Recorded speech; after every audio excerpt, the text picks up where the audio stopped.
আজকের ভিডিওতে আপনাদের নিয়ে এসেছি ঢাকার অন্যতম এক্সাইটিং একটি অ্যাডভেঞ্চার স্পটে, যেখানে আপনি রিয়েল গো কার্ট রেসিংয়ের মজা নিতে পারবেন। যারা স্পিড রেসিং আর অ্যাডভেঞ্চার পছন্দ করেন তাদের জন্য এই জায়গাটি হতে পারে দারুণ একটি ডেস্টিনেশন। চলুন পুরো এরিয়াটা ঘুরে দেখি এবং জানি এখানে কি কি সুবিধা রয়েছে। এখানে আসতে হলে আপনাদেরকে চলে আসতে হবে মসজিদ আল মোস্তফা অথবা ইউনাইটেড ইন্টারন্যাশনাল ইউনিভার্সিটির সামনে, এবং এখান থেকে আপনারা মাত্র 5 মিনিটের দূরত্বে চলে আসতে পারবেন এই গো কার্টে। আবার আপনারা চাইলে সরাসরি গো কার্টে আসতে হলেও আপনারা ঢাকার নতুন বাজার থেকে অটো রিক্সা করে বা সিএনজি করে চলে আসতে পারবেন সরাসরি এই গো কার্টে।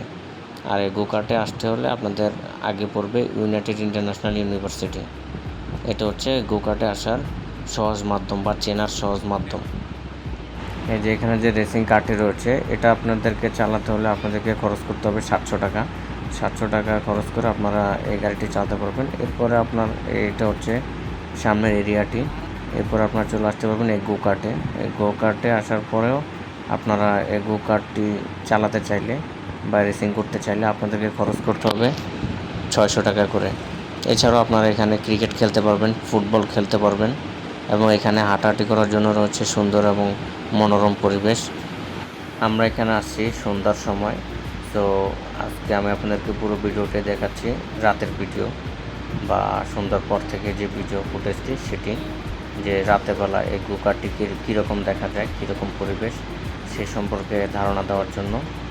তো রাতেরবেলা সব দিকে লাইটিং থাকার কারণে অনেক সুন্দর একটা পরিবেশ তৈরি হয়, এবং এটি দিনের বেলা একরকম, রাতের বেলা একরকম। তো দিনের বেলা আসলে আপনারা একরকম পরিবেশ পাবেন, রাতের বেলা আরেক রকম পরিবেশ পাবেন।